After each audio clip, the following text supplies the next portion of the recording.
What's going on, people? Welcome back to Curtis Shaw TV. Back with another live stream. Happy Bank Holiday Monday, people. Let it all work out. No. Listen, leave it. Stop singing that song.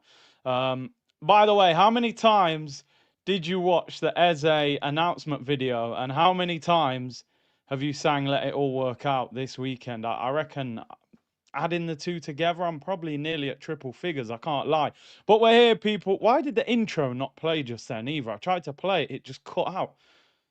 Anyway, we'll sort that out for tomorrow. Big up to everyone locked in. Hope you're well on this Monday, Bank Holiday Monday in the UK. The sun is out. It's Carnival weekend. The vibes are good. Arsenal won 5-0. Eze signed. Yeah, man, is a feel-good factor right now. I can't lie. And I have ordered the third kit with Eze's name on the back. We're going to do a giveaway this week. I should have actually gone to the store really and just collected it, but I've got a busy few days, so I've just ordered it online. It should be here in the next few days, so I'll do a giveaway for that over the weekend. Eze 10 on the back of the third shirt. Get involved in that one. Michael said, I watched it on your stream around 15 times, brother. I'm telling you. The giveaway's worldwide, man. The community's worldwide, so the giveaway's worldwide. I didn't get copyrighted. It was weird because when I was live, I got some notification that I thought was a copyright. And then I came off, and then I finished, and it wasn't. So Arsenal, it left me alone, man. I appreciate it. Yeah, man, this kit, a lot of people like this kit. Why do I look so? You can't even see it properly. There we go. Yeah, man. I like it. The baseball vibe, man. It's good. It's good. I think it sold out pretty quick. Oh, bro, the Eze interview with Righty, even better. Even better. I would have actually liked to have reacted to that with you guys as well, but it's 12 minutes. I'm not sure I'd have got away with that. I think because the announcement was like a minute, can get away with it. But the 12 minutes, if you haven't watched it, you got to watch that whole interview. It's just the whole thing is a vibe. I got to be honest, Righty just nailed the whole thing with Eze. He nailed it. I swear that he sounded like Morgan Freeman talking over like a movie or something. It was right. He nailed it. He absolutely nailed it. He understood what Eze had been through. Because number one, right, he joined Arsenal at the age of 27, the same as Eze, and his journey was very different in terms of Righty.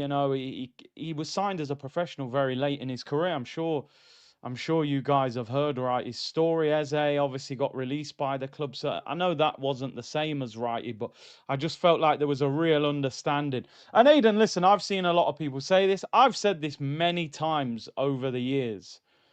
And I would reiterate that as well. I don't understand how Ian Wright doesn't have a statue outside of the stadium. I mean, for me, I'll be honest with you, man, and the area I grew up in, and a lot of people from that sort of age group, Ian Wright is the main reason I'm an Arsenal fan. And I know so many people that say Wright is the reason I'm an Arsenal fan.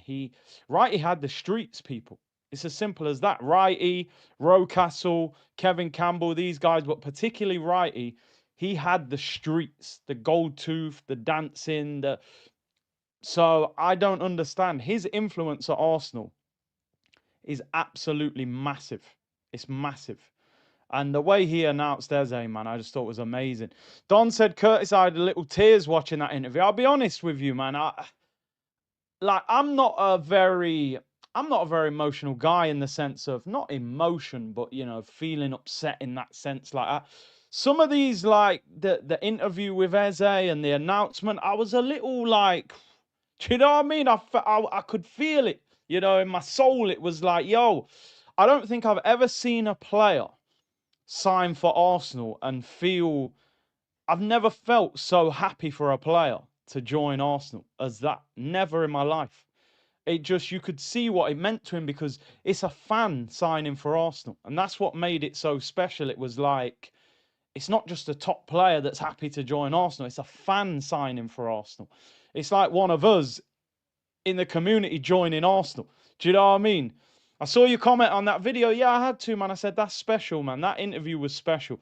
And I know a lot of the ops are going, "Oh, you lot are going over the top. You're not signing Ronaldinho." It's not necessarily just because of the player. It's the whole meaning behind it.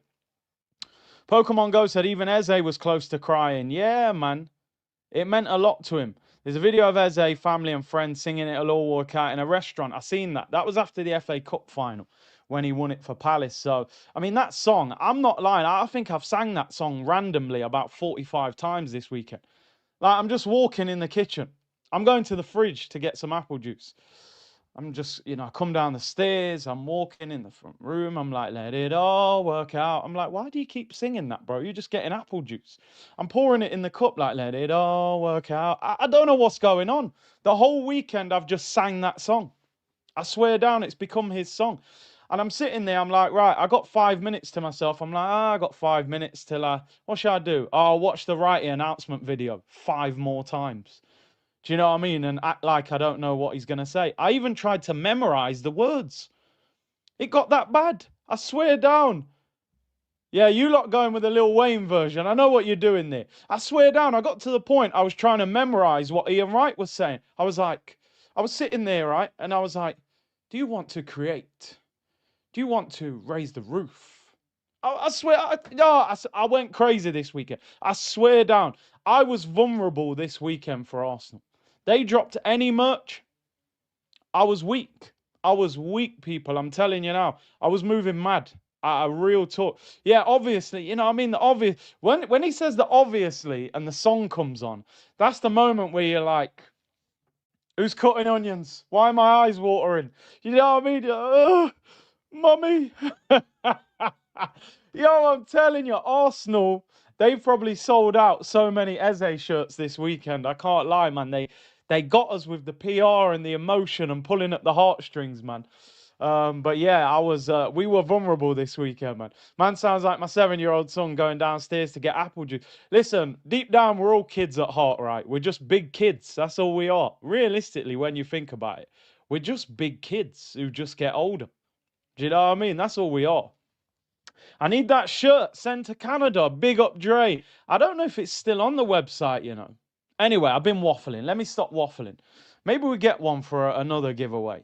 But I'm pretty sure it's sold out. Do you know, I'll be honest with you, the only reason I bought this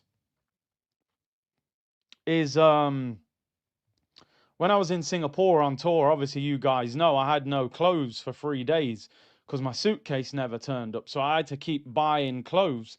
And I went in the Adidas store and I thought, oh, I'll buy that. That'll get me through another day. Have they still got it on the website? No, it looks like it's sold out, but we're all God's kids. Come on, man. You know what I mean? We are. We are, man. I love that comment. So, big up Southern Gooner, Matt Righty, being from Palace, being able to introduce Eze, who was coming from Palace, back home, added a nice touch of class. Absolutely smashed it. Absolutely smashed. Hey, listen, I'm telling you, blame the suitcase. Big up Big C. Hey, big up John, who says, hey, men. What did Honcho say? Big up Big C. I had to grip that Eze kit seconds after watching the announcement. As I said, I've ordered an Eze 10 third shirt. I'm going to give it away to the community this week, probably during the Liverpool-Arsenal watch-along. But yeah, we're going to give away an Eze 10 shirt. If you guys do want to order one, by the way, you get Eze 10 free on the back of the shirt. I think it runs out at 6 p.m. tonight. So if you do want one, then it's there for you, people. All this to get touched up at Anfield. Big up Carney. MJ just never stops. First comment, just came out. Bang! MJ, yo, you 1-1 with Fulham, yeah? Smith Rowe and Iwobi, yeah? All right, say less, bro. I told MJ many times, you should be silently tuned in at the moment, bro. You're in no position to be talking like this. You know what I mean? Big up Carnival, of course. Everyone's celebrating Carney. But, bro, you just drew with Fulham. They battered you the last 30 minutes. Just cool, bro. Fitz, George Graham should have a statue first. Without him, there'd be no right Wenger. First few years of success. I just think George Graham going to Tottenham, they would never put a statue. I'm not saying that's necessarily right, but when I've spoken to people at Arsenal before and had conversations, and you mentioned George Graham, there's almost this, oh, George Graham. It's like, but he was unbelievable. He put everything in place for what happened beyond that. He built that back four. Do you know what I mean? For Wenger to come in and use these players. George Graham's an icon at Arsenal for me. Even though he did go to Tottenham, I still think he's an iconic manager. You know, like I said, right, he is the reason I'm probably an Arsenal fan. George Graham's the one that made all that work. But I want to see the righty statue, man. I do. He deserves it. Samuel said, statue for Hincapie outside the Emirates. I mean, listen, I think every Arsenal fan now has a soft spot for Crystal Palace. They sold us Ian Wright. They bought Eddie Nketiah for 35 million, and now they've sold us Eze. I think, we all kind of like Crystal Palace. Yes, people, I am live tonight. 7:45. Is it 7:45? No, it's 8 o'clock kickoff. So I'll go live about 7:45, 7:40. Newcastle against Liverpool. Come on, Newcastle. You know me, I'm neutral in the chat, people. We watch these watch-alongs. I don't support any of the teams, but, in the name of Aspria, Ferdinand, Ginola, Shearer, Peter Beardsley, Philip Albert, come on, Newcastle. Even if you don't win the game, make sure you give them a physical, horrible game to tire them out for the game at the weekend. The Isak Derby, people. We will be there. I tell you what, I would love it if we beat them. Love it. Kevin Keegan, business people. Come on, Newcastle. But no, we will be completely neutral, of course, people. I've actually waffled for 14 minutes. I haven't even started the show, really, have I? Also, I want Newcastle to win so that Isak maybe sits there and thinks, wow, Newcastle just beat Liverpool. Maybe I don't need to leave. Because let's be real, we can't be seeing Isak go to Liverpool. We just can't. It's not something that we need to be seeing. I've always liked Palace, man. The atmosphere is brilliant. Right, stop waffling, Curtis. Get on with it. Let it all work. No, I can't sing it no more. I don't even know where we start. There's three, do we start with a game? Do we start with some of the breaking news? Let's start with some of the breaking news. Let's start with some of the breaking news. We'll start off with the bad news. And then we'll improve from there, people. We'll improve from there. Saka, Bakayo,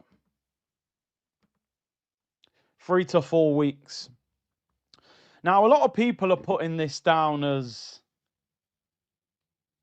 good news, better than expected. Like, that's the way it's being put out in the headlines. The Saka news is better than first thought. He'll be out for 3 to 4 weeks, rather than people genuinely were concerned that was it a grade 3 again, which obviously he did on the right leg. This is now the left leg.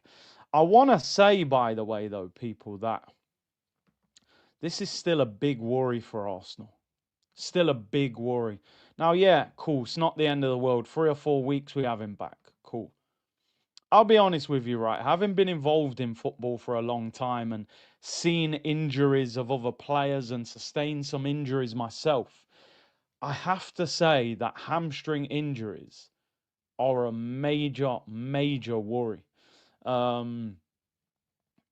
Because I don't know, what I've found in football is that it's quite difficult to fix your hamstring. Like, you can recover from the injury, but it's just a very difficult part of the body to, certain injuries. You can go in the gym, you get super powerful in that area, and it kind of can help deal with the injury. I feel like hamstrings are very sensitive. I know at the back end of my own career, I started tweaking my hamstring, and I'm in the gym, I'm doing this, and I'm taking more time to warm up and stretch. And it was like, it can still go. It's a very sensitive part of the body. And you're thinking now, Saka's gone from a player that, man said that was back in your day, you're not wrong.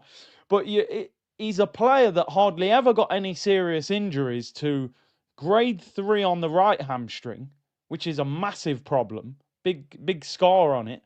And then you've now done the left one. I would really, if I was Arsenal, I would be giving him more time off. Because I think the problem when you've got a star player is He's fit, play him. The physio will go, right, Bukayo Saka, he's been out for 4 weeks. He's done his rehab. There's no more pain. He's running fine. He's kicking the ball, play him. Okay, who've we got this week? Manchester City at home. Oh, Saka starts. You play him for 90 minutes because it's such an important game. The week after, we've got Newcastle. Play him. It's a big game, tough game, 90 minutes. Play him again.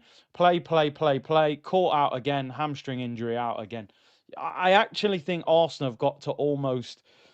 And I don't want to sound melodramatic here, people. And some people will be saying, "No, you're overdoing it." I'm very eager for Arsenal to make sure this doesn't turn into another Jack Wilshere, because we have this mindset that it'll just be fine. It'll be all right. I'll give him 4 weeks, bring him back, play him. Oh, play him. You've got to be very careful, people. You're talking about one of our best players. Potentially our best player, the star player. And people saying it's a minor injury. Yeah, in isolation, 3 or 4 weeks, hamstring, minor injury. But on top of the grade 3 on the other leg, you're now saying hamstring injuries in both legs. Nah, I'm telling you now. Madueke, it's got to be your time now. Max Dowman, it's got to be your time. Waneri, it's got to be your time. Leave him alone for a little bit. Even when you bring him back, bench him. Bench him for 3 weeks. I don't want to see this guy get rushed back into this team. I just don't want to see it. It's a World Cup year. Arsenal have to start getting smarter with their players. Next international break, he's fit. No, he's not playing. He's got a knock. See, other teams do it all the time. Pep does it all the time. Ferguson used to do it all the time. If it's a small international game and England are going to win, yeah, he got a knock on Saturday, Thomas Tuchel. He can't play. Because this guy, I don't care what anyone says, this guy's been overplayed. He's been overplayed. It's as simple as that. Go and look at the numbers in Europe. He's playing more than most of the top wingers in Europe. He's playing more than most of them. World Cups, 50 games a season for Arsenal. Look at the amount of defensive work you've got to do as a winger in the Arsenal team. They have to protect this guy, because I'm telling you now, if they don't, you are messing with this guy's career, and he's a star. So, you're right, Don. Basically 5 years, just non-stop playing. 3-0 up, still play him 90 minutes. Carabao Cup, still start him. League One team, still play him. Get him out of the team. Give him a long break. Ease him back in. I don't mind if Saka doesn't start a game for the next 7-8 weeks. I'm being honest. Short term, we might be disappointed and, we're missing him. No, just leave him alone for a little bit. But we'll see. In terms of the 3 or 4 week period, you're now looking at, obviously he won't play against Liverpool. That's 1 week. You've then got a 2-week international break. That is then, there'll be a Nottingham Forest game. So that's 3 weeks. The Man City game will be at the end of the 4th week, which we're saying 3 to 4 weeks. So what I'm saying is, if he just about gets fit in 3 or 4 weeks, his first game back could be Man City at home. Massive game. You just feel like Arteta's going to be eager to throw him back in for such a big game. I would be saying, even if he is back fit for that game, do not start him. Give him the break that he requires. And there's another international break 2 games after that, because we've got Forest, Man City, Newcastle, West Ham, another international break. You've got to be pulling him out that England squad. So I know people are saying in isolation it's only a 4-week injury, but I do have concerns about the way Saka is being managed. I mean, I'm just looking at some of Saka's stats here, right? Just to give you some numbers and some information about Saka. Saka, right? So many games of football. It's unbelievable. I mean, last year was one of his lowest, 25 league games. The year before, 35. The year before, 38. The year before that, 38. The year before that, 32. So he's had 5 seasons. 1, 2, 3, 4, 5. Yeah, 5. And even the year before that, he played 26. That was his breakthrough season. 32, 38. Let me just bring these stats on. You guys can have a look. He's played so much football. We actually haven't had competition for him, really, over them years. We signed Willian. That didn't work. Signed Sterling. That didn't work. Marquinhos. None of the right wing competition has worked. Look at the guy's numbers. How many games? Breakthrough year, 26, 32. This is only Premier League, by the way. 38, 2 seasons in a row, he played every single Premier League game. Then 35, only missed 3. And then 25, grade 3 hamstring. And then 2 at the start of the season. And then you can add on top of that, Champions League, 9 games again the year before, 3 in the AFL Cup, that's another 12. You got Europa League. This guy's played so much football. It's no coincidence he's mashed up. There's no coincidence he's mashed up. He's played so much football. All these seasons, we needed a better right winger to just say, take him off, give him a rest. But listen, you would hope now, and you're right, that's not even including England. Going to the World Cup playing every single game. Going to the Euros playing every single game. Do you know what I mean? Would you sacrifice Saka for a guaranteed league title? Oh, yeah, forget that hamstring. Smash it to bits. Give me that title, bro. You know what I mean? That's such a bad thing to say, isn't it? That's such a bad thing to say. That's shameless. I've just defended the guy for 10 minutes. Man said, would you sacrifice Saka for the title? Yeah, that hamstring's got a tear, then tear it. At least he'll be at the parade. There's other right wingers out there, people. Hey, listen, man. Oh, dear. For the title, it's been 21 years, Bakayo, man. Anyway, let's move on. Don't clip that, people. Don't clip that. Forgive me. Let it all work out. Just forgive me, people. Forgive me. Anyway, let's move on. AJ, Big C, much love. What are your thoughts about TalkSport hating on Arsenal and Glock 14? Listen, as I've said many times, people, that Arsenal, if you diss Arsenal, you will get traction. If you defend Arsenal, you will get traction. We are the traction monsters. So, yeah, Gyökeres. All the ops are hating on Gyökeres, you know? MJ, quoting Keegan, who finished second, fitting. I would love it if we beat them. Listen, make sure Man United are on page 1 of the Premier League this season, MJ. I told you. You got a lot to worry about. Fit said, order the shirt after the draw because of the size. I know, when I think about it, that's what I should have done. Because I've ordered a large. And if somebody wins it, but we can adapt. I could always drive to the stadium. Can you change it actually when you've printed it? I don't know. We can figure it out. We can figure it out. Is our friend MJ here? I'd like to ask how Sesko is doing. Yeah, how's Sesko doing, mate? I saw a compilation of Mbuemo like having heavy touches and falling over, and yeah, it didn't look pretty. Didn't look pretty to watch. I can't lie. Listen, just in all seriousness, when we're talking about Man United, right? Just briefly, I think Man United have signed some decent players this summer.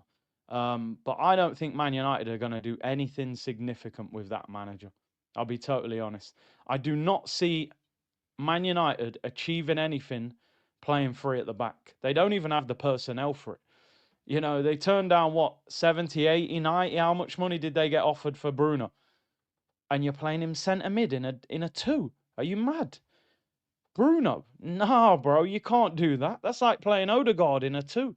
It ain't going to work, people. It's just not going to work. So I don't know what the hell that guy's doing. His win percentages are absolutely... He hasn't won... didn't they say he hasn't won 2 games in a row or something? I don't know in the league. His stats are disgraceful.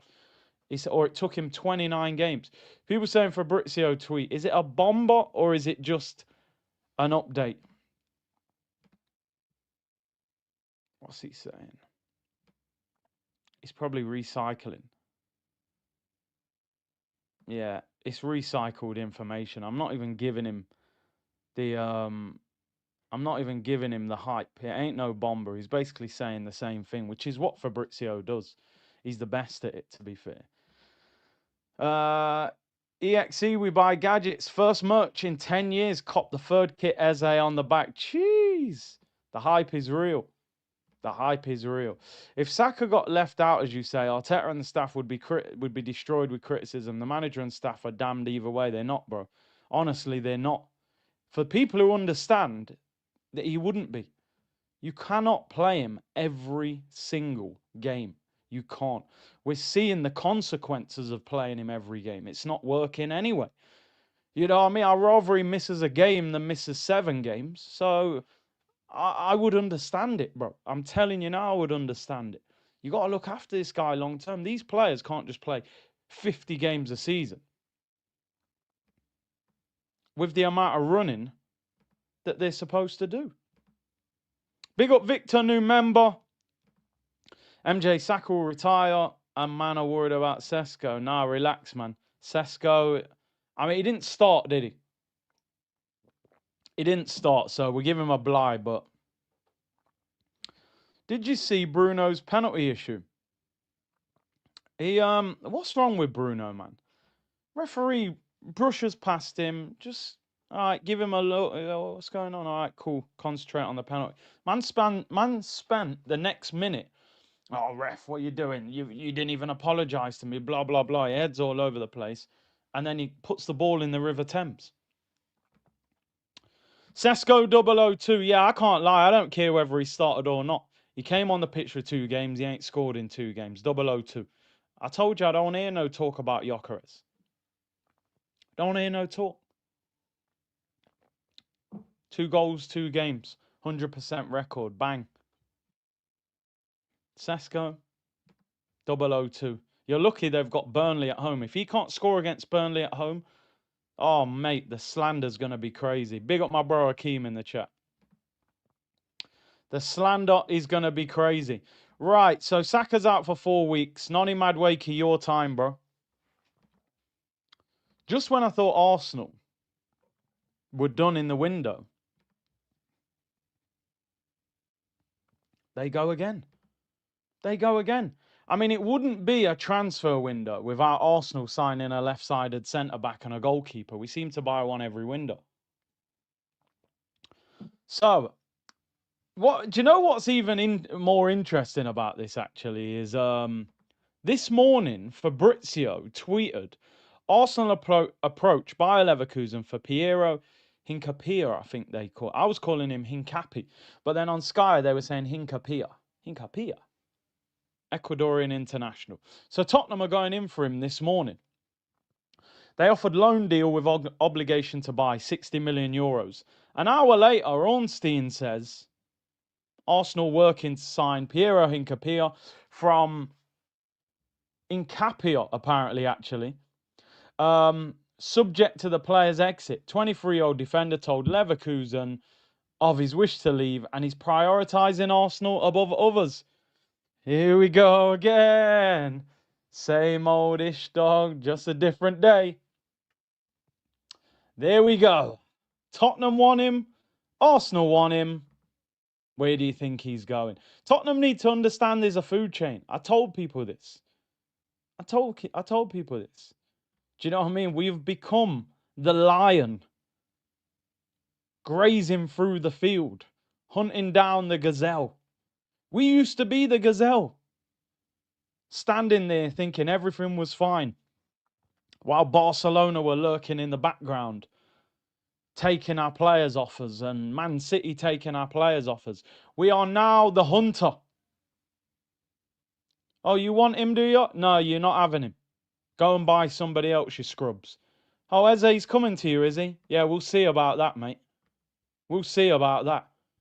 So, listen, I'll be honest with you again. I'm going to be honest. Other channels are available. I've probably seen this guy play 4 times max. So, in terms of 90 minutes, I'm not going to sit here and say I know all about him. What I've seen of him, he looks aggressive. He looks good on the ball. He's left-footed, and he can pass as well. But that's only what I've seen of him. People, again, other channels will come on here and say, oh, I've watched Leverkusen 55 million times. Because every player we sign, they must have a TV screen in their room. People, come in the comments. Tell me how good he is. Some of you will know more about him than me. What I've seen of him, he looks a talent. He looks better than Kivior. But I think I've watched him play about 4 times. And I'll be honest, in them games, I was just watching Leverkusen because they played great football under Alonso. So I don't know really how good he is. So you guys let me know. He's top 100%, solid player, highly rated in Europe. He's a left-footed centre-back, plays left centre-back, can play left-back as well. We love a left-sided centre-back. Kivior, Calafiori. Now we're going to go for this guy. Mate, he's a beast in career mode. Man is saying career mode. I rate Hincapie. Also, my cuz wifey is Ecuadorian. Never heard of him, not seen him. Kivior plus 10.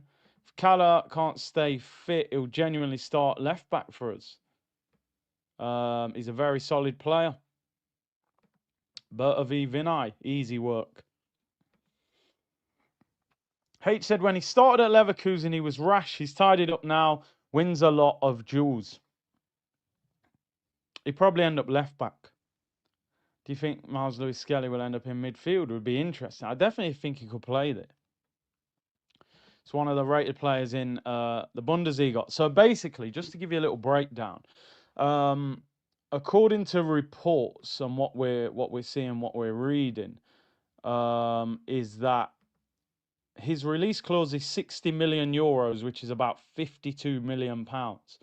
Arsenal want to pay between 45 and 50 million euros, which will get him for around 40 to 45 million.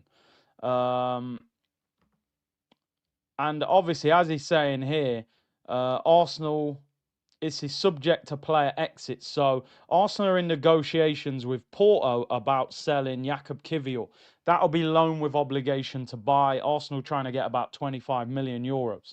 So this could be a case of Kivior goes out for 25 million euros. Hincapie comes in for 50 million euros. So really, you've got rid of Kivior, put 25 million euros on top, and you've got Hincapie, who apparently is way highly rated compared to Kivior. Chris says, no joke, Big C, he'd instantly be our fourth best defender behind Saliba, Gabriel, and Timber.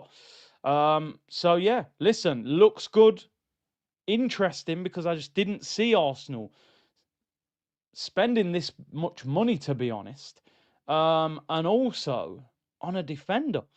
But it's obviously, it makes sense if Kivior goes, and we're now, if you look at our defense as a whole, you've got Lewis Skelly and Calafiori as our two left backs.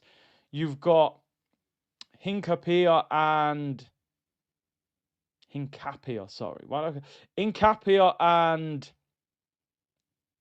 Gabriel as the left-sided centre-backs.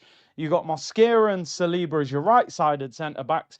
You've got Timber and Ben White as your two right-backs. I mean, that is brilliant squad depth in defence, as long as Hincapie and Mosquera are actually good.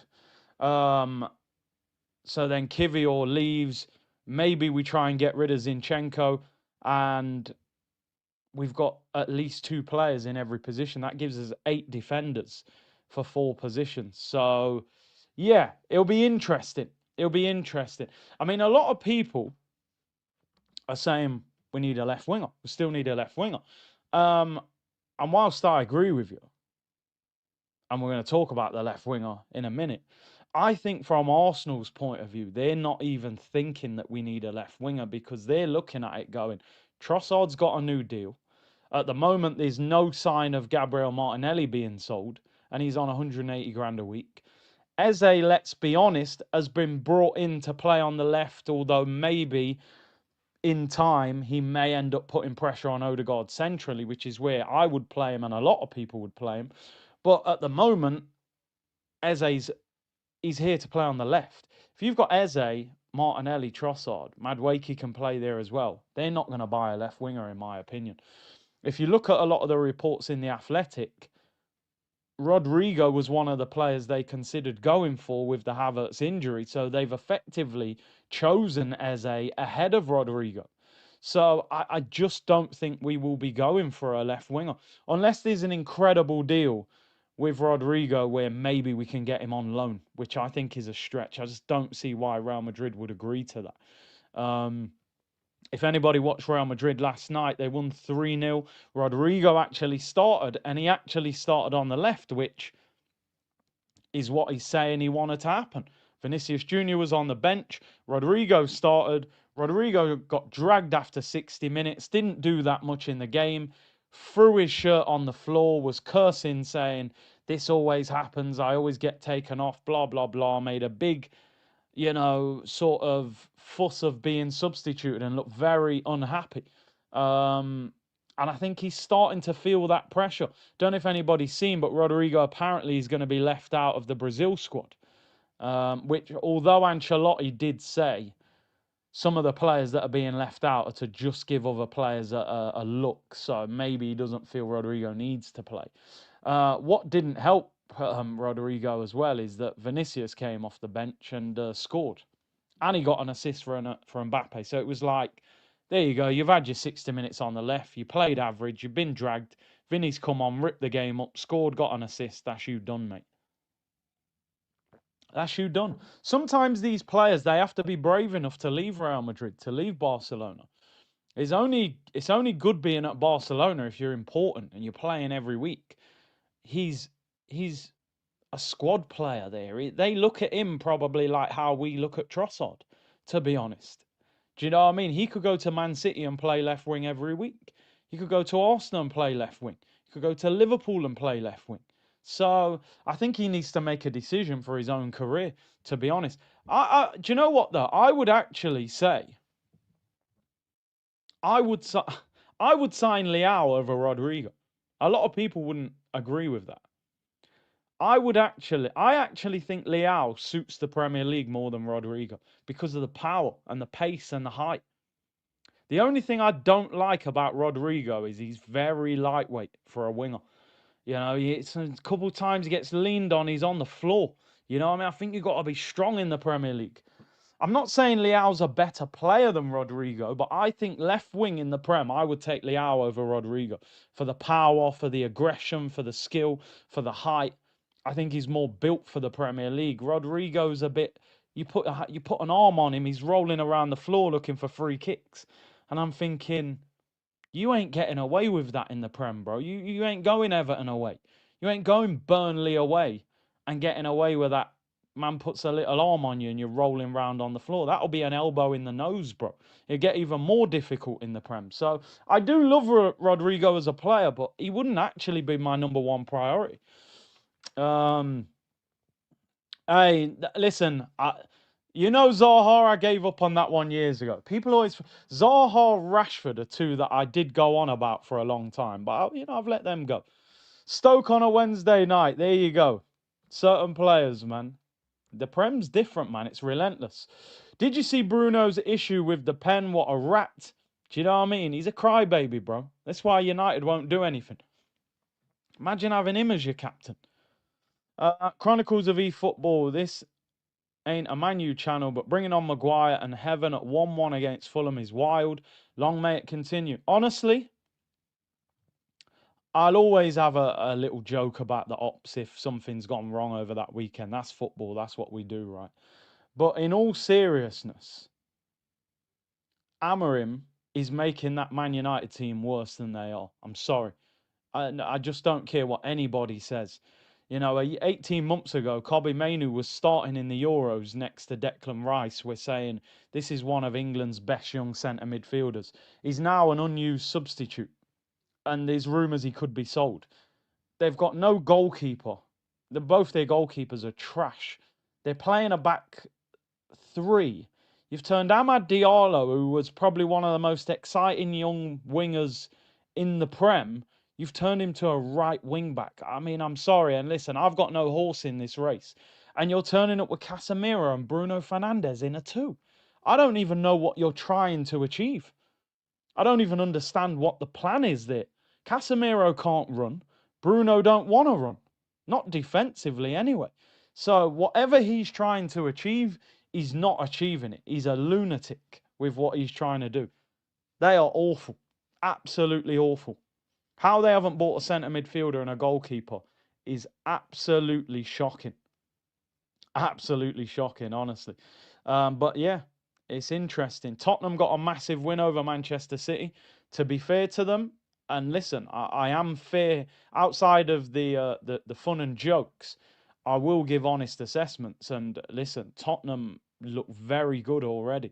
which shows how good Thomas Frank is, because he's hardly signed anybody and he's only been there for 2 months or something, and they look 10 times better than when Ange was the manager.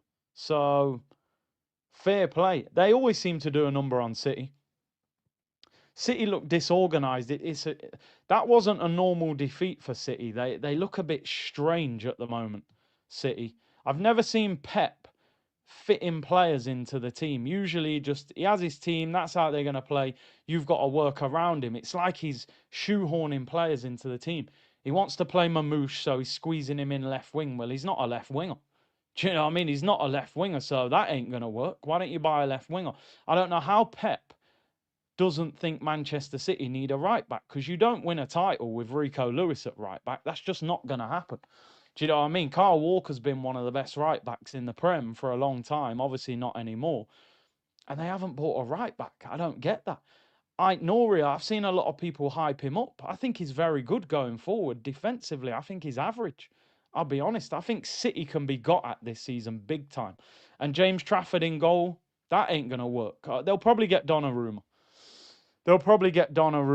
And but I think City are going to concede a lot of goals this season. I just don't think their fullbacks are very good, which is good, which is what I want to see. But it's interesting. It'll be interesting how Liverpool do today against Newcastle. Be very interesting. So I'm looking forward to that game. As I said, 7:45 I'll be live.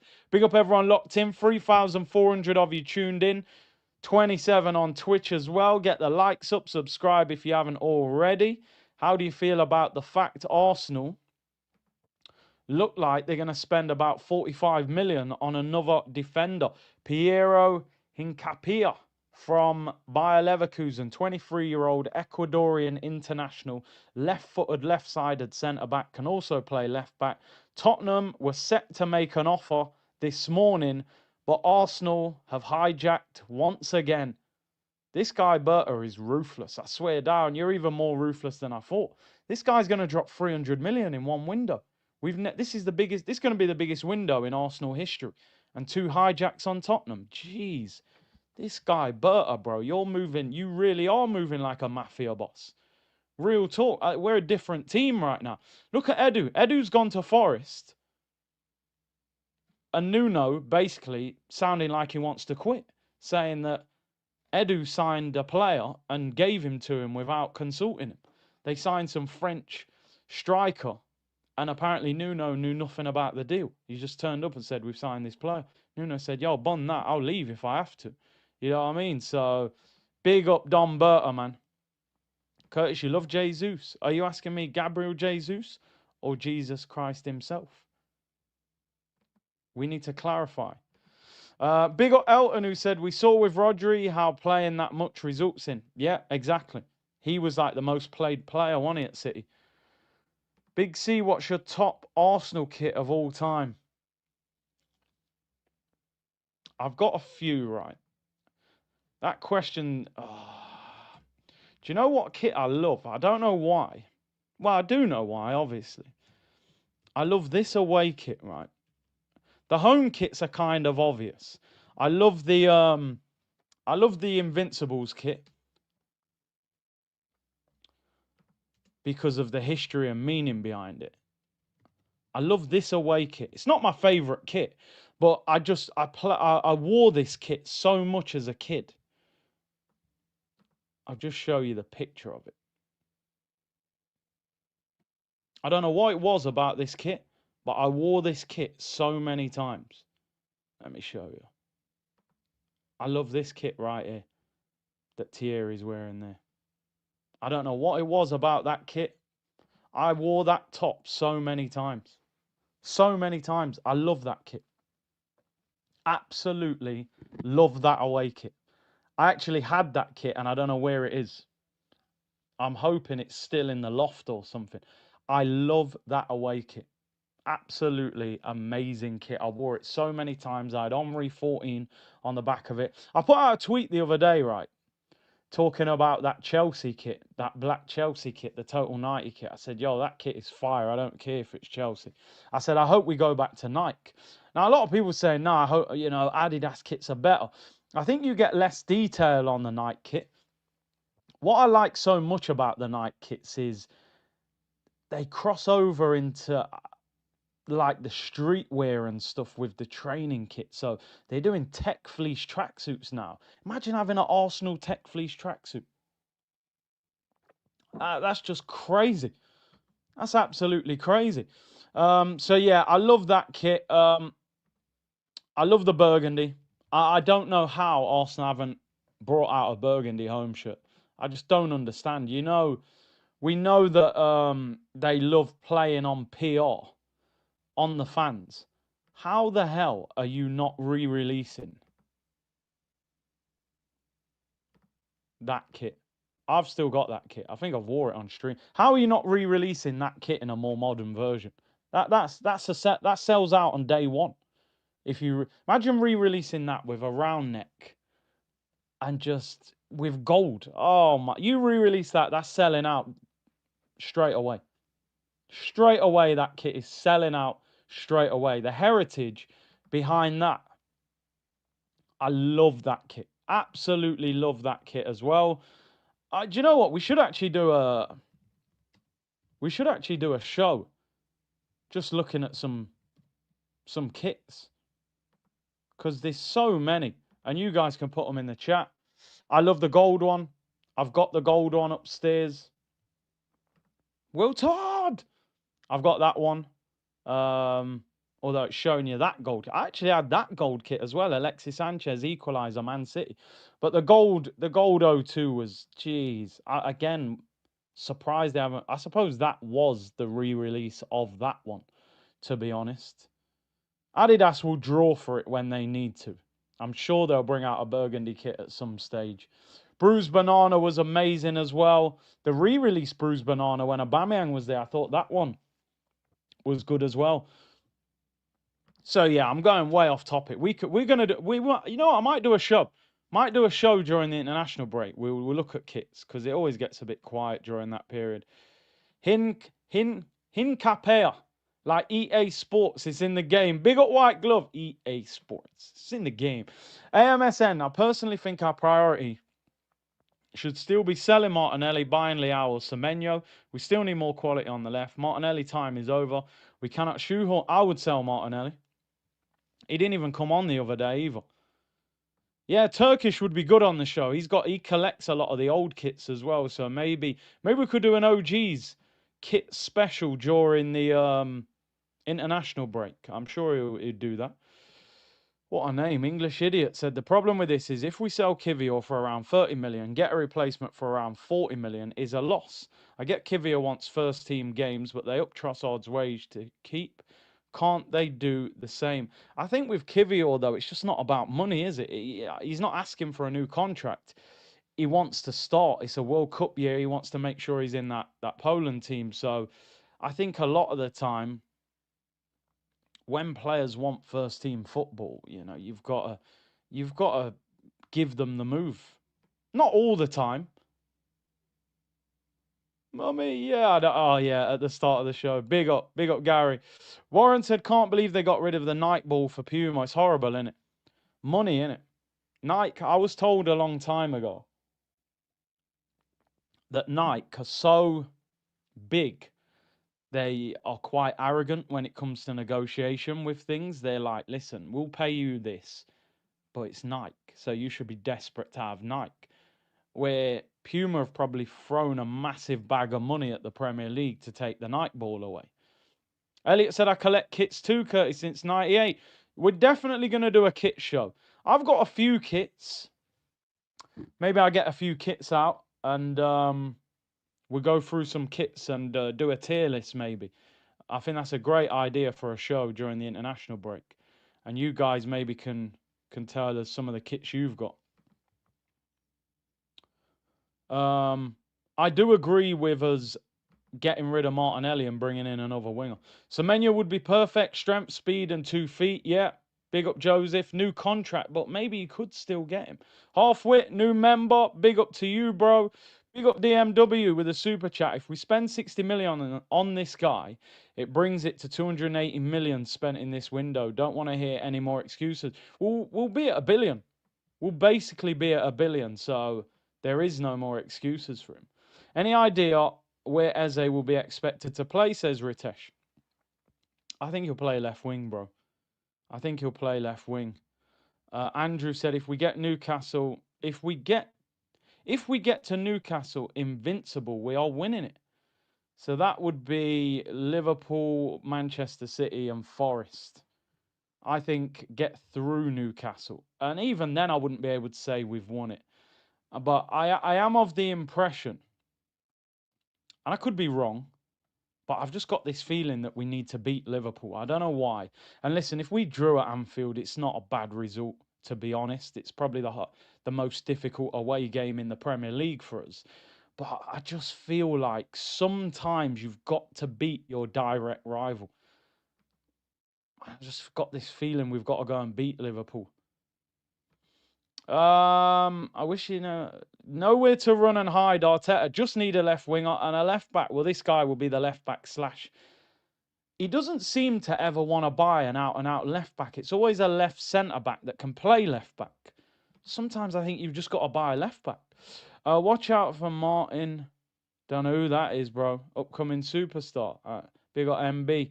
I'm not reading out the surname in case you're trolling. You know, you have to be careful. Sometimes you read out these names and you don't know who they're on about. Yeah, and I don't know who that is, but yeah. Big up for the super chat. Anyway, you gotta be careful, man. They're always trying to trick you, you know. Mosquera came on at right back, didn't he? The other day. Right, I've really waffled today. We ain't even done player ratings. Look back on the game. We're basically an hour in, but Monday show, lot to talk about. As I've said, people, it's a massive week for Arsenal for a number of reasons. Today, we found out Bukayo Saka is out for a month. That's a massive loss. I know a lot of people are online are saying it's positive because Arsenal were fearful it could be long term, and I get that. But it's still a massive negative, in my opinion, that he's torn one hamstring and he's pulled the other, and you're starting to worry and think, is this turning into a problem with his hamstrings? Hopefully not. Hopefully it's a one-off, but either way, Arsenal have to manage him properly. Second of all, Thursday morning is the Champions League draw. I will be doing a live watch along. I believe it's around 11 a.m. UK time. I'll double check that. But Thursday morning is the draw for the Champions League group stage. So that is massive. Who are we playing? Where we got to travel to? Blah, blah, blah. So we will be doing a watch along for that on Thursday. That will have a big influence on our fixtures moving forward as well. So look out for that. And then obviously Super Sunday, Liverpool against Arsenal. I mean, it's absolutely massive.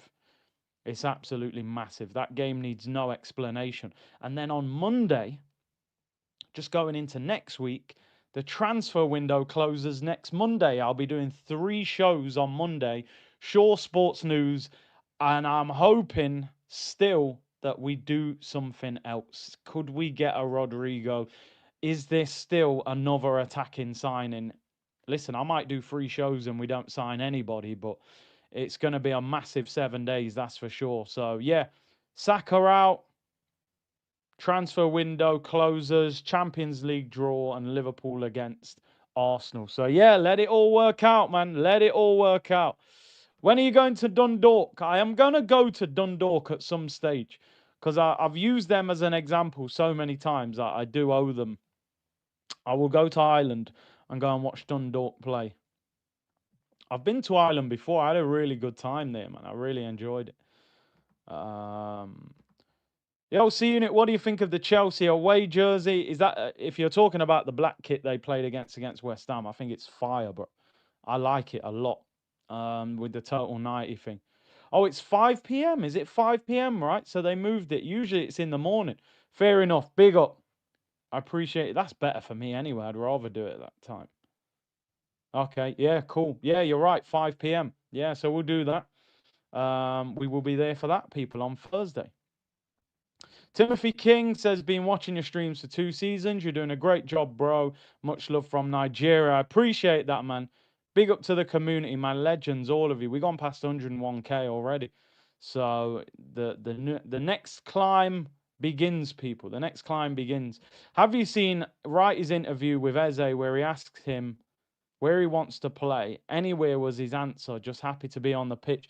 Do you know what? I was tempted today to do the whole interview and react to it, but I don't think I will get away with that because of how long that interview is. I might just, I might put out a, do I put out a pre-recorded short? I don't know.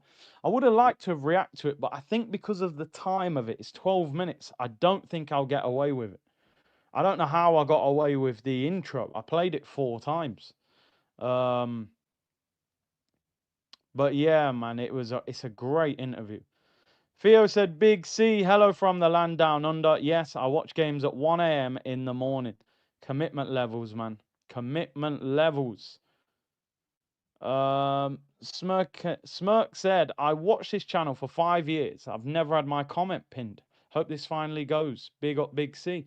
Today is a good day. There you go. Today is a good day. The comment is up. Big up yourself. It was worth the wait. 5 years. Let it all work out, you know. Let's have a quick look at the weekend's game. Let's have a quick look at the weekend's game. I've waffled for an hour. We haven't even spoken about the game yet.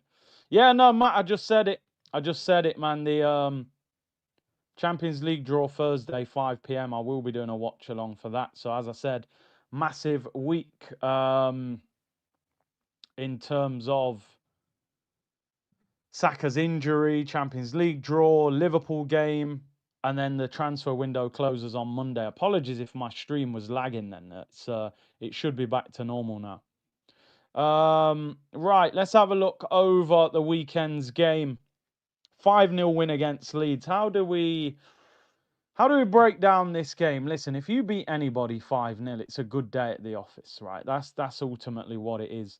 There was bigger positives in this performance than Man United. We played a lot better in the second half. First half, I'll be honest, I still don't think we were great, right? I still don't think we were great. Scored from a set piece, scored from another set piece, scored from a penalty that's a set piece. So 3 set pieces out of 5. We love a set piece. Castro, there you go. My comment never pins either. 2 of you. There you go. Bang. A few performances to discuss in particular. How good is Jurriën Timber? I put up a tweet at full time and said Timber's the best right back in the Premier League. And there was a load of Chelsea fans. Reece James. I said, Reece James can't play 20 league games, bro. I don't care how good you think he is. The brother can't stay fit. He didn't even start the other day. He plays 1 game, they pull him out the team. So how can he be better than a guy that plays like so many games on the back of an ACL? Look at Reece James' last few seasons. Last season, 19 league games. Season before, 10. The season before, 16. Season before that, 26. Season before that, 32. He hasn't played over 30 games since 2020. We were in lockdown. So how can he be the best right back in the Prem? It's just not possible. Do you know what I mean? It's actually not possible until the guy shows that he can stay fit. Timber played 30 games last year in the Prem on the back of an ACL injury. The guy is an absolute brick wall. The guy is a tank. 2 goals and an assist. Imagine having him in your FPL team this weekend. You would have absolutely cleaned up. You would have genuinely cleaned up having him in your team. So, listen, man, it was a great performance. He's brilliant anyway. He's brilliant. Absolutely brilliant. Gyökeres, during the stream, I was being called Gyökeres' lawyer. People were saying we should have signed Sesko. Did you see that miss? He's not good. If Havertz missed that, you would have been shouting. So why aren't you shouting with Gyökeres? I said, people, please be patient. He's just arrived. He's probably still nervous. We didn't give him a lot of service. Now He's going to settle into the group. He's still not even fully fit. He got his first 90 minutes. Look at the quality of his first goal as well. And let's be honest, people. We hardly created a major chance for him in the game. The goal that he scored is a long ball into the channel that he turns into a goal. He scores a penalty. The chance that he missed, yeah, we pressed their midfielder and got the ball back. He is going to get better and better and better. And I guarantee it. As long as he doesn't get injured. I said it, he will score 20 league goals if he stays fit. He's a goal machine. He's not. I think people have to understand with Gyökeres, this isn't a striker that's super skillful, that runs around nutmegging people and drops 4 step overs. He's a goal machine. He's a bit of a robot. I saw him on tour. He was kind of just walking like that. I said, yeah, he's a robot. He's another Haaland. Like, they just live and breathe goals. It's no nonsense. They're just goal robots. And that's what he is. You could see the relief after the first goal. Yeah, he did the celebration. Then he was like, ah. It meant a lot to him. You guys seen the picture of his dad online. His dad had tears in his eyes. People think because he played at Lisbon and banged loads of goals in, but this guy didn't make it in England. So in the Premier League. So he's still got a journey to overcome himself. So I think he'll get better and better. He'll have a great battle against Van Dijk, that's for sure, the other day. On Sunday. So give him time, man. Give him time. He's going to bang goals in for us. He was stalking Rice for the penalty. I think the plan was always for him to take the penalty. This seems to be a thing now in the modern game that somebody picks up the ball who's not going to actually take the penalty, which is strange, isn't it, really? Like, why? But they do that, I think, in case people are putting them off. And then, they can just pick up the ball and not have nobody putting them off as they go to get the ball and stuff like that. So it's the modern thing. But does he invade space? Yeah, he ain't no space invader like Havertz, that's for sure. Let's get into the player ratings. 18 shots on goal, people. Every shot that went on target, we scored 5 out of 5. Leeds had 3 shots, 1 on target. They actually nearly scored with that shot on target. Top of the league, but too early to get carried away. But we weren't top of the league once in the whole of last season. So, listen, you'd rather be top of the league than not top of the league, right? Even if it is early. So, it's whether you can stay there. David Raya. I'm going to give him. He only made 1 save, but it was vital, and it was a fantastic save. And I actually think sometimes a top quality goalkeeping performance isn't making 5 or 6 saves. Sometimes it's not having anything to do and making 1 save, because that shows your concentration levels are outstanding. Back-to-back clean sheets. I mean, Don's just said there, do we underrate David Raya? I always said, right, the best goalkeepers, you don't talk about them. I don't talk about David Raya often.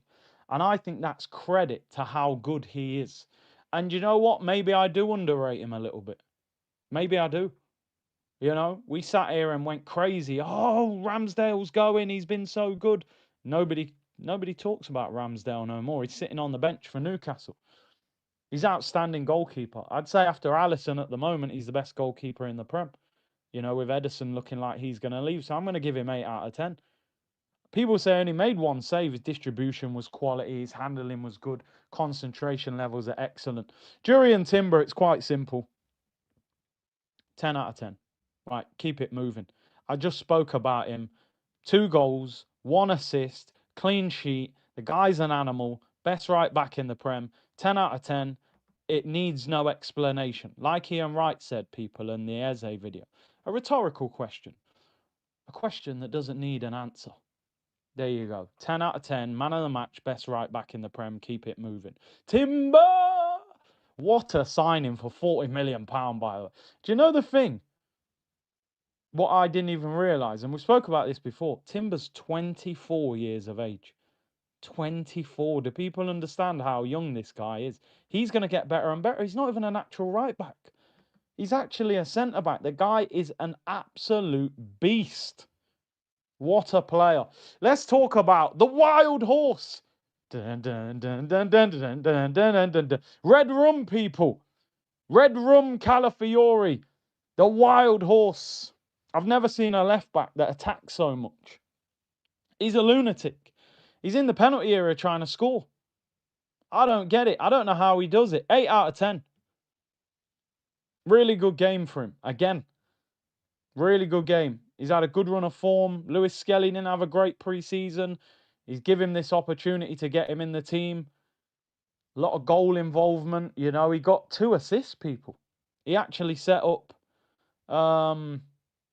Gyökeres and he set up Timber. So 2 assists and a clean sheet. 8 out of 10. I might even give him 8.5, to be honest. Now, what I will say is you're playing against Saka on Sunday. I've always said I'm still not totally sure about him defensively, and you're going to get the real test on Sunday against Mo Salah. Do you know what I mean? That's where we see. At the moment, he's playing really well. So Calafiori gets 8.5 from me. The Italian Stallion, he's playing well, but let's see what rating I'm giving you by 7 o'clock on Sunday evening, you know, when Salah. Did I say Saka? Apologies, people. Mo Salah, Mo Salah, Mo Salah. Is the cam lagging? Some people said the cam's lagging. StreamYard's moving mad. I don't know what's going on because my internet signal's not even bad, so it's got to be a StreamYard issue. But you know what? I'm on the small camera now anyway, so as long as you can hear me, we'll keep it moving. 2 centre-backs, 8 out of 10, light work. They're so good again. It doesn't need talking about much. Some people saying it's good, some people saying it's lagging. Apologies. It is a StreamYard issue. But hopefully all right. 8 out of 10 for Saliba and Gabriel. Another clean sheet. Another light day at the office for them. They're brilliant. They're just brilliant. Let's go into midfield. These 3 players, especially Zubimendi and Rice, I was unsure how to rate their performances. Zubimendi, I thought, slow at the start, got better towards the end of the game. Declan Rice wasn't amazing, but did get, his delivery is unbelievable from set pieces. So I'm kind of like,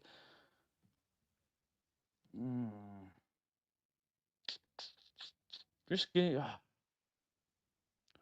thought Rice did well. I thought Rice was better than Zubimendi, to be honest.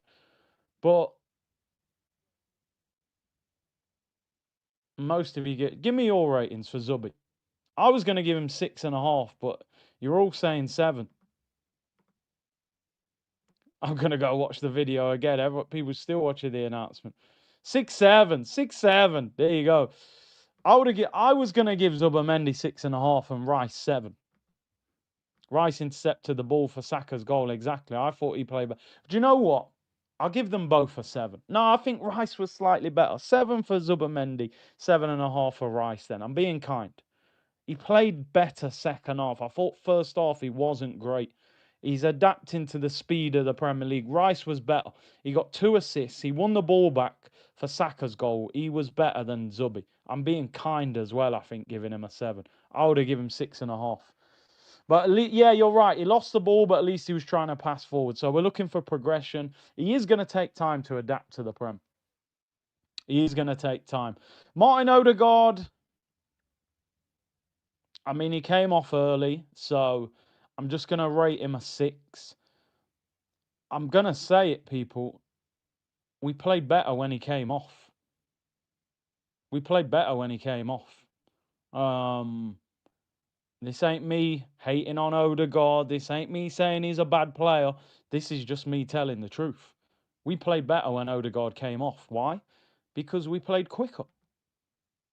We played quicker. And Odegaard, I think, touches the ball too much sometimes. Touch, touch, touch. Turn. Go that way. Look that way. Give it to Saka. Get it back. Touch, touch, touch. Give it to Ben White. Drop deep for the ball, even though you're the attacking midfielder. Touch, touch, touch. Give it to Saka. Saka gets tackled. It goes out for a throw-in. You flick your hair. Bit of snot out of your nose. Get it back. Touch, touch, touch. Give it back to Saka. It's like, brother, man. Move the ball quickly. Waneri says, give me the ball. All right, let's go. Run, run, drive. Even though he lost the ball a couple times, that ability to get the ball and drive and commit players, it causes carnage.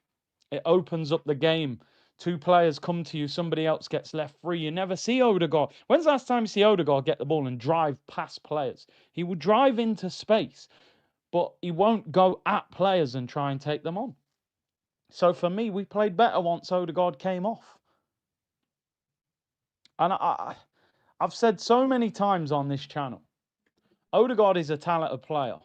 I don't think he's effective enough in this team at the moment. I just don't. Talent and effectiveness are two totally different issues. Odegaard has talent. I don't think he damages the opposition enough in this team. It doesn't help when you're picking up the ball off Saliba 10 yards in front of the centre-back. How are you supposed to be a goal threat from there? Why does he always naturally drift to the right? The other thing that Nwaneri offered was Nwaneri stayed central. So he stayed close to Victor Gyökeres, and Gyökeres needs his attacking midfielder to be close to him. So, listen, I'll give him an average rating. Let's go to the front three. Saka, he was playing all right. His goal was brilliant. We lose him for 4 weeks. It's a big loss. It's a big loss. I give him a 7 out of 10. I think the sad thing about Saka's injury is I don't think any Arsenal fan is surprised that he's injured. And that, for me, is the biggest worry. I'm not surprised that Saka's done his hamstring. And I don't think any Arsenal fan should be surprised. He plays so much football. He's the one player over the last 3 or 4 years that we failed to rotate. Every time we've gone into the market to get a backup for him, it's been Willian. Big, massive failure at the club. Raheem Sterling didn't work. So we haven't been able to actually bring someone in to go, right, you can rest. So this injury shouldn't surprise anybody that he's injured. We just spoke about the amount of games that he's played. He had back-to-back seasons of 38 games with no break. Then 35. Hopefully he gets well soon. Noni Madueke. Positive performance. Positive. Listen, I don't hide from the fact that when we signed Madueke, I was very disappointed with the signing. And I always said that I don't think Madueke is a bad player. I think he's an all right footballer. I didn't like the fact that he cost 52 million and he was from Chelsea. But he played okay on the left. He put in a shift, which surprised me because I didn't think he worked as hard as that. And on the right, he seemed quite good on the right. So I give him a 7 out of 10, to be honest. 7, 6.5, 6, 7. 6 on the left, 7 on the right. Fair? 6.5, 7. So, do you know what? I hope he does his thing, bro, because whatever we think of him, we're going to need him for the next month. Because I would imagine he starts right wing with Saka being out for 4 weeks. So we need him to play at Anfield on the right and do a job for us. In your natural position, with Timber at right back, let's see what you're about. I thought it was a good performance. Again, Martinelli's put the standard so low that just having a basic game on the left is going to make me say you played well. He played better than Martinelli. I really hope he does well. I'll be the first one to apologise and say my reaction when we signed him was wrong. I will. You know, I don't need to be wrong and strong. If he does well, I'll big him up. There were some positives there. So he's going to get his chance now in his natural position. And yeah, against Kirkes, who I think Kirkes very good on the ball, but I think he can be got. And he's small as well, Kirkes. And he dives in. So he's got a chance. In terms of the striker, I mean, I'm biased towards strikers. The beauty of being a striker, right, is you can have a bad game, score, and get man of the match. The difficulty of a striker is you're under more pressure than anybody else on the pitch because ultimately you're the match winner. Man said it was weird watching an Arsenal player do stepovers, yeah, and like Noni's got that skill. I mean, listen, we can't ignore that miss in the first half. It was ugly. That was like an ugly miss. But that first goal, I feel like we haven't seen that first goal for years, since Obba. We ain't seen a striker get the ball out wide, drift into the box. You know what I loved about the first goal? Not once did he think about passing. If If you look at that goal, Declan Rice on the edge of the box, he's free. He could have rolled. Havertz probably rolls that to Rice. Not once did he even look at anybody and think, I'm passing this. And you know what? He doesn't even smash it into the bottom corner. He doesn't even hit it that clean. But it's just touch, bang. The celebration, the hair flick, bit of banter, bit of personality. I'm giving him 9 out of 10. I don't care. Oh, it's only Leeds. Don't care. Don't care. You're a striker. We need goals. You scored 2 goals. When's the last time an Arsenal striker got the ball there, ran into the penalty area and put it in the bottom corner? I haven't seen it for years. 9 out of 10, bro. You're a striker. You're a striker. You scored 2 goals. You got a hat trick. I'd give you 10 out of 10. If he'd have scored that first chance, we'd be saying 10 out of 10. Look at the penalty as well. Dispatches that. Boop, boop, boop, boop. Do you know what's crazy about him? He's a very unique player in that he almost looks too big to be a striker. He's big. Like when I seen him on tour, I said, "Wow, this brother's big. He looks like a doorman. He looks like a security guard at Weatherspoons asking you for ID." I swear the guy's big. You think, yo, this guy can't be a striker, but he can move for a big guy, man. I'm telling you. He's going to get better and better. You got a big game this weekend. Virgil is, that's a big challenge. And we've still got to get the ball to him more often. I got to be honest. Trench coat settings, I'm telling you. The guy looks like he's a big guy. He looks like one of them doormen, Ivan Drago, that, any problems, this guy's putting you in a headlock. You know what I mean? Something goes off in the club. He's in there with leather gloves on, putting you in a headlock. Big guy, man, but I like that. I like that aggression. He'll run through people. It won't always be pretty. But yeah, man, we're strong. What I'm looking at is, okay, Saka's injured. 4 weeks. They've said Martin Odegaard's injury doesn't look serious. Might play next week, might not. Who knows? Shaquille, I agree. He shoots at a weird time, and the angle, the keeper wasn't expecting it. Penalty. Yeah, the penalty smashed it. Because it was like he hit it at a time where you were thinking he's still going to need to steady himself. So the goalkeeper's moving the other way, thinking he's going to... Because most players from that Gyökeres angle would go in the far corner, try and do the Henry finish. He goes back to the near post. And like I said, doesn't even hit it perfect, but that's what catches the keeper out. So I'm excited to see what he can do in an Arsenal shirt.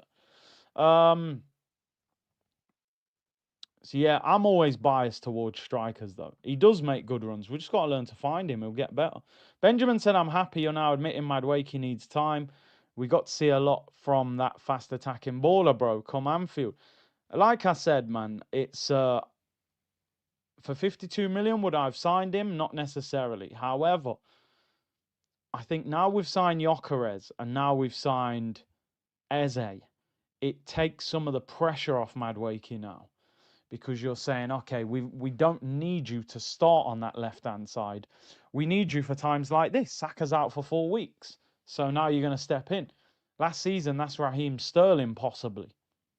This version of Raheem Sterling. So Madueke's got a big chance now over the next 4 weeks. And when you look at the games, you're talking about Liverpool, Forest, potentially Man City and Newcastle. So these aren't little easy games for him to settle in. He's got to perform against tough opposition. So, and he put in a shift. But we'll see. I still need to see more from him. I want to see goal threat from him as well in these next few games. Hincapie is a baller. He could become the first team. Very good on the ball. It's every time we sign a centre-back, my initial thought process is you're not getting in the team. I don't care how good you are. Because Gabriel and Saliba are that good. And that's the difficulty for any defender coming to Arsenal. TRN said, big up C-Unit, clip this. I think if we have a win against Liverpool, we can go invincible. I really think this is the best ever strength in depth. Will make Arsenal season historic. Can't predict Champions League and the knockout draws. One thing with me, number one, I will never, ever predict probably any team in the Premier League to go invincible, right? Because 100-point Man City and all these teams couldn't go invincible. So And I certainly won't be predicting Arsenal invincible when we haven't won a title in 21 years. There's three things that we have to overcome, in my opinion, for a title to go our way. Number one, Arteta needs to let this team attack more and play more freedom and play quicker. I like the Gyökeres first goal because Calafiori just drops the ball into the channels. Arsenal hardly ever play a ball like that. So that makes me think that Arteta now understands that we've got to play more direct if we've got a striker like Gyökeres. What you don't want is slow football that's easy to mark. That's the first thing. Even in the game at Old Trafford, we hit them in transition a lot of times. The final ball just wasn't good enough. So that was a positive for me, that we are playing a bit quicker. We need to keep implementing that. The second thing that we have to overcome is we've now had 3 injuries in 2 games. Now, Odegaard's doesn't look like it's serious. The Havertz one, they still haven't announced it, but that's going to be probably a few months. And Saka's out for a month. We have a genuine problem here with injuries, and they're muscular injuries, which means is something wrong with the training? What is going wrong? The third thing is, if Liverpool go and buy Mark Gahey and Isak in this next 7 days, their team goes from there to there. It goes through the roof. And we can't influence that. So, but we obviously have to concentrate on ourselves. And what would be great is if we can beat Liverpool this week, because Isak's not going to be playing on Sunday. So, long way to go. Enjoy that we're looking good, but don't get carried away either, you know, with invincible talk and things like that. I think keep your feet on the ground. Let's see how we get on against Liverpool, Man City, Newcastle, 3 of the next 4 games. Then we'll make a judgment of where we are. You know, I'm certainly not thinking about invincible seasons.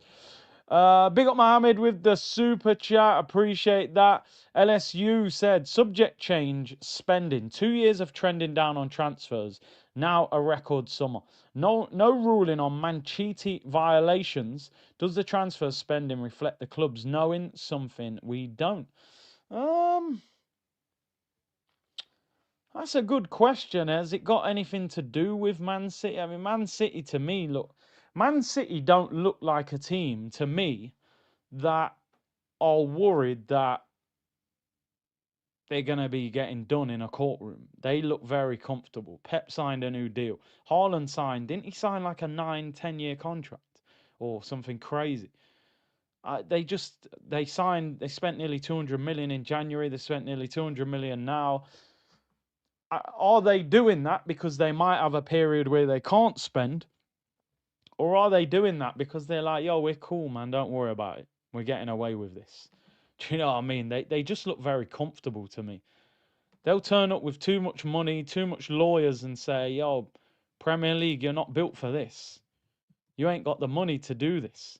Do you know what I mean? Them man have got some serious dough. You know, and I just don't. I don't think anything. City at the most will get a fine. I reckon. I don't think anything significant will happen to them. I just don't see it. And they know how to work the system. You know. In terms of the bench, yeah, no one even mentions 115 now. No one even mentions it. Let's just quickly go through the bench. Oh, Max Dowman, mate. 8.5 out of 10.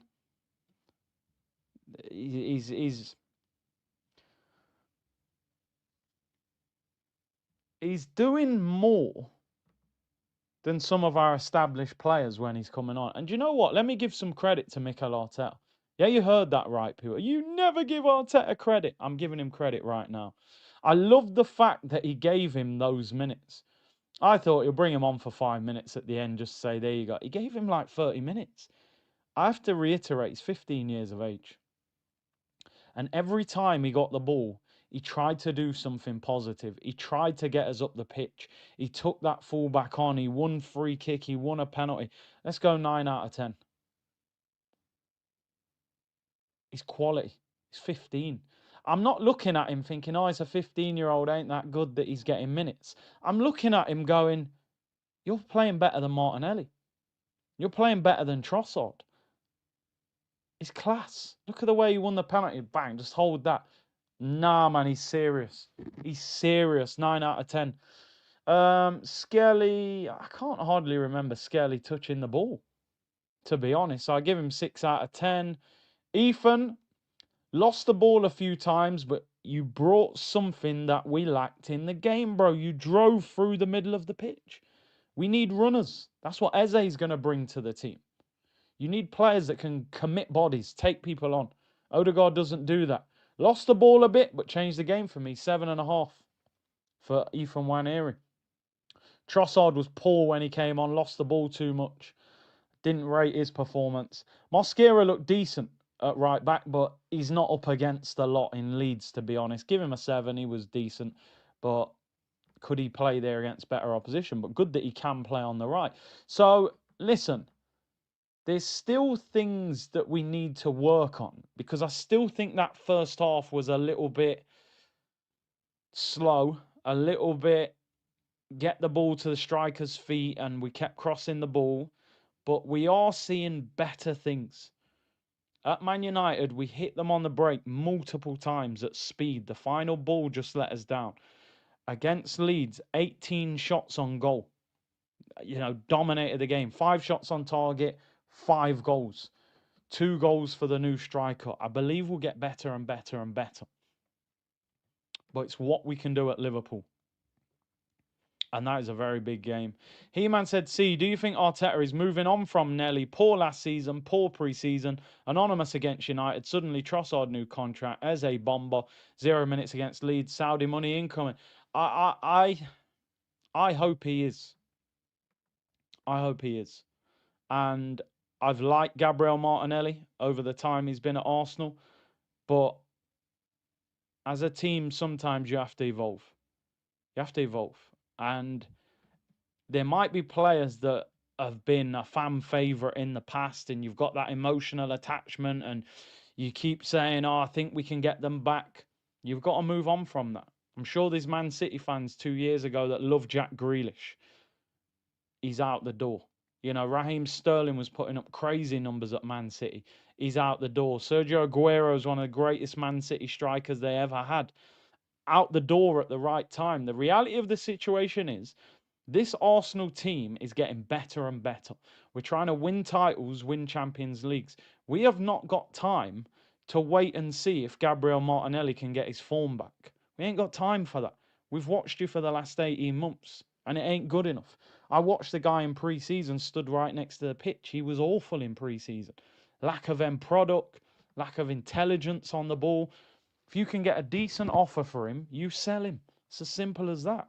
You've given Trossard the new deal, so you've made your choice. And that's the reality of the situation.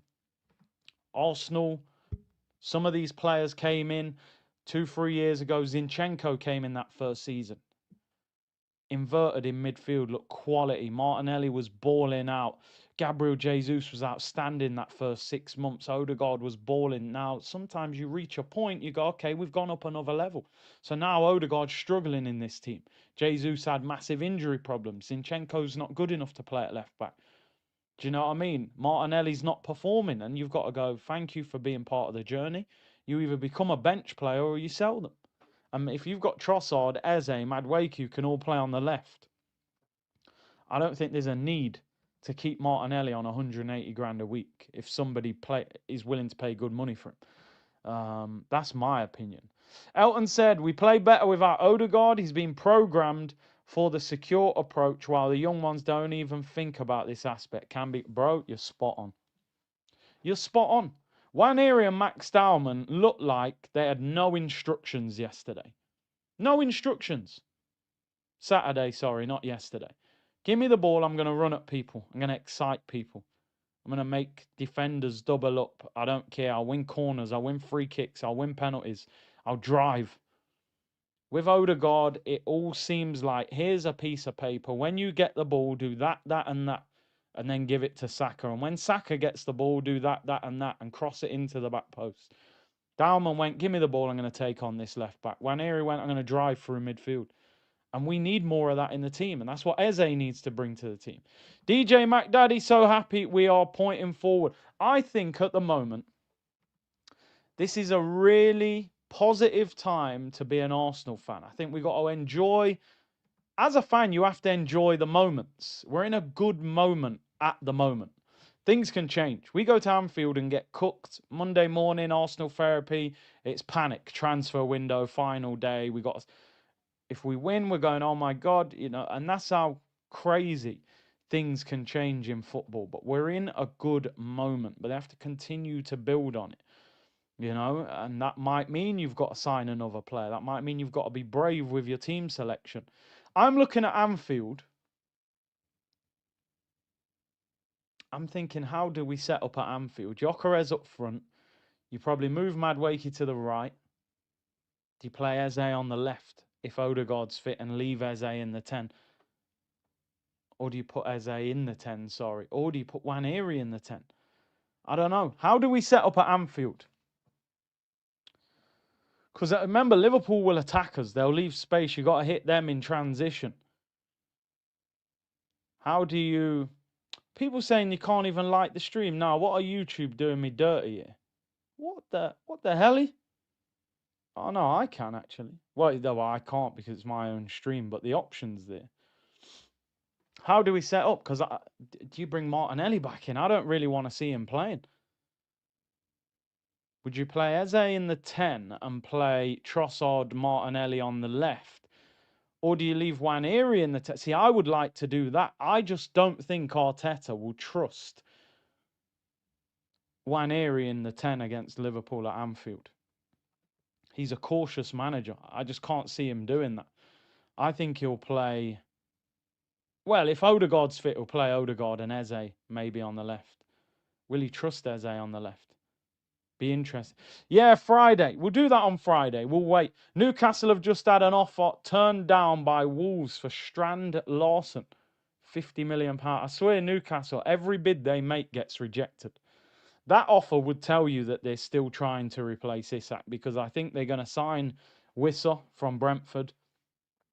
Then they're going to want another striker. Once they've got two strikers in, I think Isak goes to Liverpool. So that offer tells you they're still trying to replace Isak. But everybody rejects them.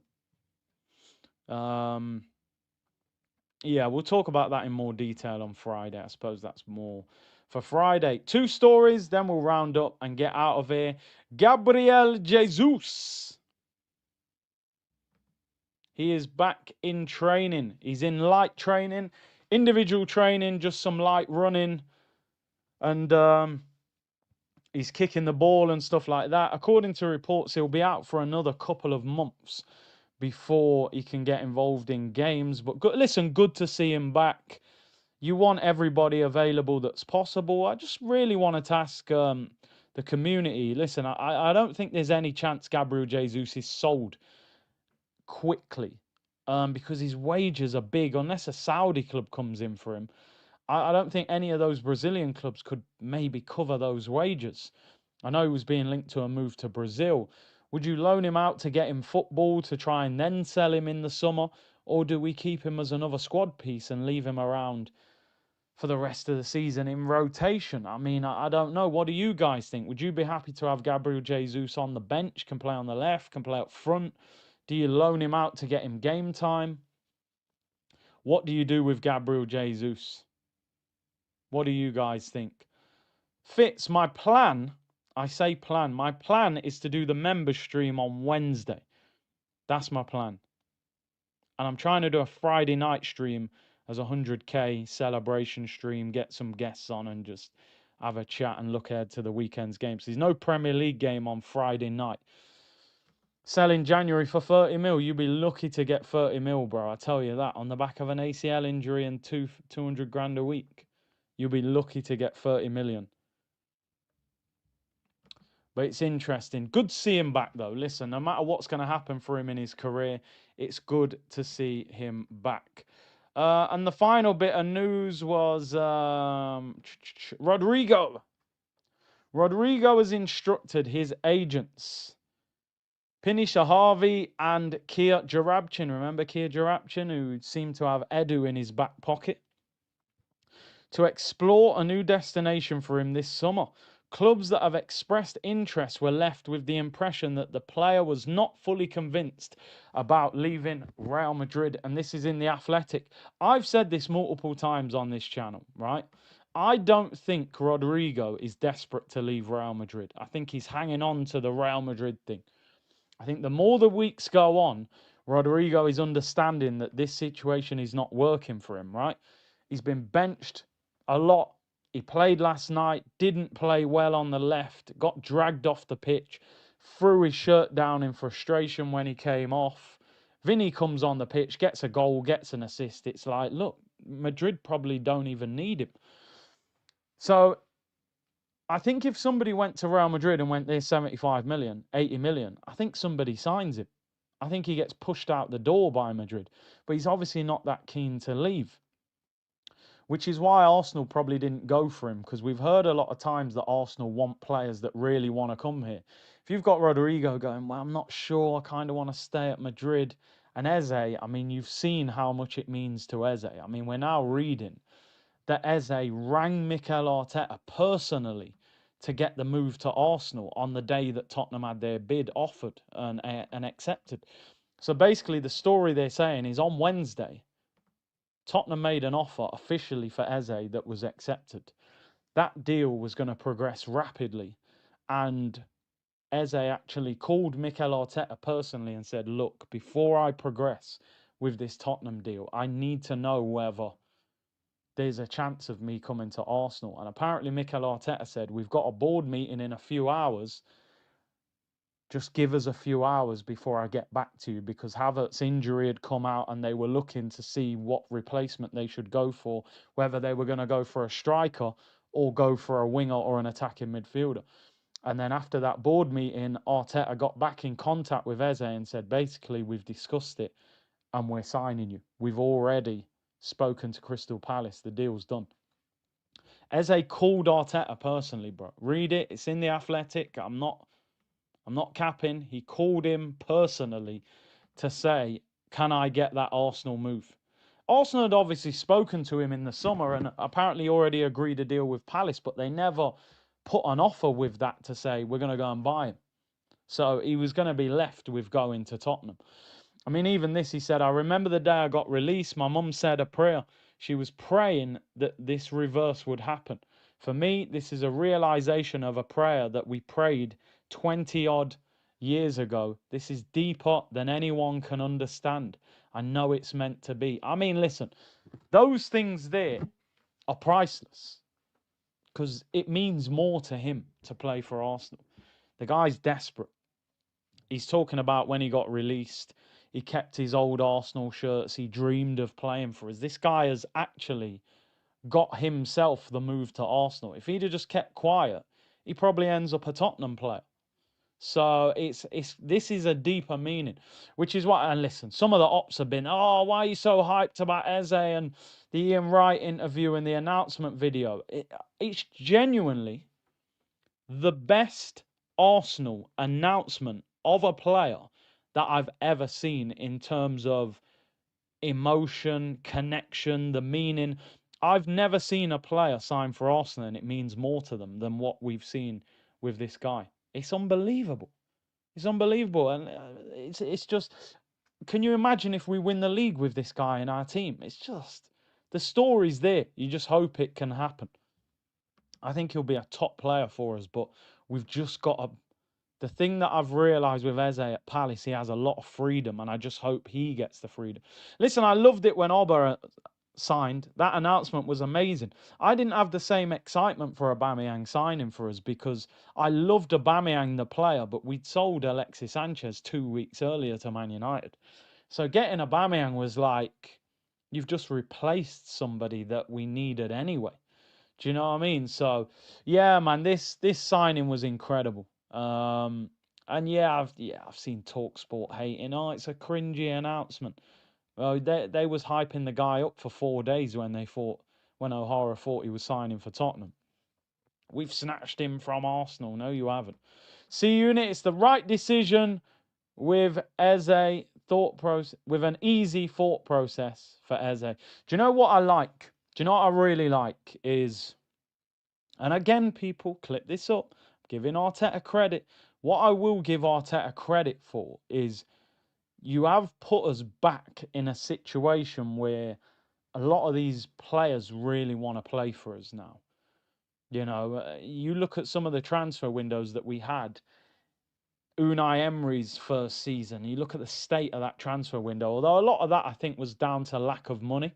We signed about 7 players for like 90 million. Socrates, Torreira, Lichtsteiner. That window would get a 0 out of 10 now. You know, and then you look at Arteta's early windows, Lokonga, Nuno Tavares, you know, these players here were just, and you look now, you're going, yo, we've signed Gyökeres, one of the most informed strikers in Europe, and this guy rejected Juventus, he rejected Man United, he gave up, his agent gave up money, millions of pounds to sign for us. Eze, man's calling the manager personally to say, sign me to the club. Do you know what I mean? So we've got that thing back. But also, as much as I'm giving Arteta credit for that, you don't now have any excuses. This is a quality team. You've now spent nearly £1 billion. It's time to win, bro. There's no excuses for Arteta to not win trophies. You're right, Dusan and them, man. Them man was ignoring our phone calls. Now players are ringing our manager. So, yeah, man. T. Dot said, can you imagine if he gets the title? The guy is a ball up, plain and simple. Yeah, man. And he said, Arbot is still doing his thing at Marseille. Still miss that guy. You know me, people. I loved Aubameyang at Arsenal, man. He was a character. Scored 2 at the weekend. Yeah, I am out of here anyway, people. Hour and 43. That show has flown by. I will be back 7:45 tonight. Newcastle against Liverpool. Big game. Lots to talk about. It's obviously going to revolve around Isak. Newcastle have just had an offer turned down for Strand Larson from Wolves, 50 million. Every striker seems to be rejecting Newcastle. But looking forward to that game and obviously I'm hoping that Liverpool drop points. Let's just say it as it is. We've got them on Sunday, and we'd rather they take a defeat tonight and put us in good stead for the weekend. So big up to the community for tuning in. Hit the like button and subscribe. 7:45 watch along. Newcastle against Liverpool. Is anyone live actually? Is anyone live? Is there a redirect on anywhere? Is anyone live, people? Let me know in the comments. Otherwise, we just get out of here. I can't see anybody live. But if you can see anyone, if not, we're out of here. Anyone live? I can't see no one live. Now we're out of here, people. Anyway, 7:45, we're back. Newcastle against Liverpool. I'll see you all later, people. Bless.